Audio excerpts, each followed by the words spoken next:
Alright, this is a remake of one of the videos I deleted. Now this is a Blade 70S. And you notice right here there's a craft unit. And this is going to help you understand why this didn't fly right out of the box. Alright, this is considered ready to fly out of the box. You took it out. You put the batteries in it. You pushed the button down, held it down until it beeped. And it stayed on. You put you charged your helicopter up, but it didn't fly right. Now, I'm going to explain to you, there are trims on this, and they have to be set to neutral, or middle, okay? And they're not set when you get this. You might not know what these trims are. And when I first put the video up to help people, I had a lot of negative comments, people leaving me long messages. Oh, everybody knows that. Obviously, people didn't, and they started thanking me. Now I have a better handle on these a-holes that show up. Everybody delete, mute. I take care of them now. Okay, now, here's an original craft. We're going to get to this. Don't worry. I'm just going to explain to you within less than a minute what's going on. Here's an old unit with that's an old unit. I got one of those. F you guys, okay? Here's the trim, and you can move it up and down. And the trim, when this is centered with your model, each model is the airflow is slightly different. So you have to set these trims first, all right, at midway. And then as you fly the model, you make adjustments, okay, and maybe put a mark there, all right? That's the trims. Now, notice how I can do this, okay? Piece of cake, huh? All right, now we go to modern days. Oh, everything's better these days. No, they're not. All right, we put this on. Hopefully the batteries hold out. All right, in the manual, if you read it, it tells you when this is centered, the tone will be different. It isn't different, it's longer. Okay, now we'll go two to the right and then come back and you'll hear the center. Okay? Short beat, three, let's go three. Short beat, now let's go back three. Listen to the difference. Short, long. Okay, this one's centered. And you have to go find that. You got to go looking for it. Now this one's been centered. We'll go down three. Short, back up three. Listen to the difference. One, short. Two, short. That's what you have to do. You have to do it all four of these trims. Short, back up. Okay, long. Same with this one. Five, let's go five. 2, 3, 5. Now let's go back. Short, long. Okay? You gotta look. When you hit the long, leave it there. That's the same as putting this in the middle. Alright? Now, when you fly the model, you face it away from yourself. Let's make sure this is a frame. You face it away from yourself. And when you move this control, let's get this in the frame. Okay. With the model away from you, when you move this control this way to the right, this will go to the right. You move this to the left, this will go to the left. In order to start the model, you have to bring this control, this left control, all the way down and move it to the right and hold it until this light starts blinking. Now this has been activated. Now this will work. But you have to set the trims in the middle, and this will probably fly pretty good, okay? But right now, you have a unit, it's ready to fly, you took it out of the box, and these trims are way off. And there's people, let me shut this off. Okay, it's off. They'll tell you, just take the batteries out. It does not work, okay? Right out of the box, this unit comes with the trims anywhere.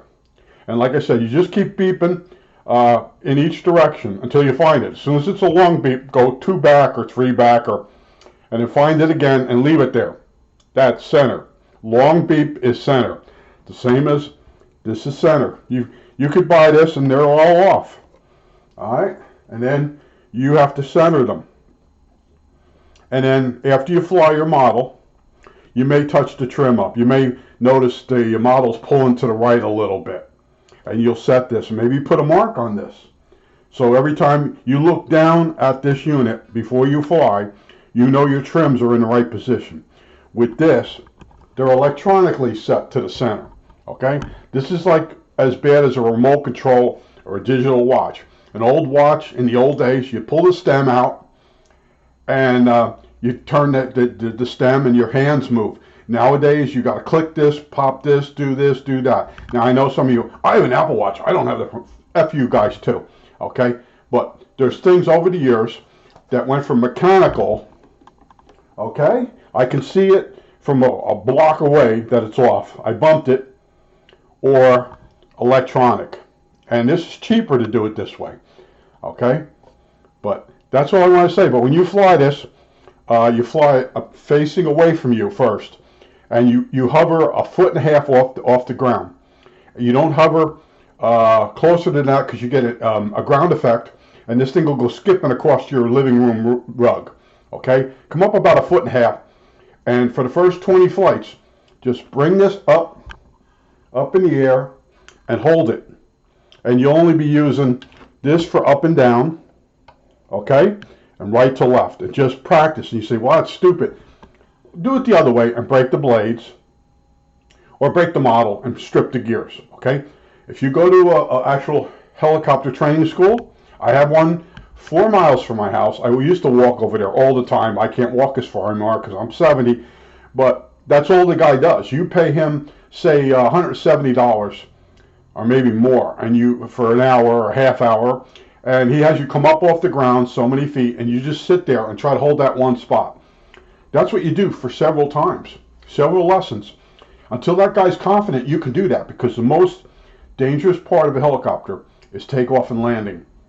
Okay, there's some dangerous stuff in the air, but if you can't bring the helicopter down with having it flip over, and they do flip over, the ones here have flipped over, so that's what's, so you're doing the same training.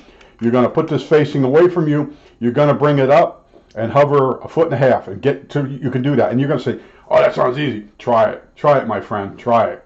Okay, I think that's it. I've covered this now, and like I said, I had so many negative comments about this video the last time I did it, and then all the people started thanking me, because if you never owned one of these, or a version between a 1960 and a 2020 when this came out, this model, maybe 2019, they're different. It's all electronic now, but it's still basically, when you pick one of these up, if you could fly a model years ago, you can fly a model now. Now this unit is made for this unit here. You can't change these controls, what they do. With something like this, you can go in, you can do some wiring changes. The modern ones, you can reprogram the transmitter, so this will move the rudder right and left, elevator, okay, and then on some of them you can actually put the elevator or the rudder over on this side, okay, if you're left-handed. With these old ones, it was just set a certain way. This is a classic. This was a 40 megacycle one. It is now wired for 27. It's legal, and I have receivers that I rewired. And then they changed the rules. I'm next to a school. I can't fly anything here. Okay, so that's when I bought this. I could fly this inside the house. I got pretty good at it. I did a figure 8. That was the goal. At the time, I was 67 years old. Learn how to fly this and do a figure 8. And once I did that, it was over with. I knew, I'm flying in a living room and doing a figure 8 in a living room was really hard at 67 years old. I think that's it. All right, that's it.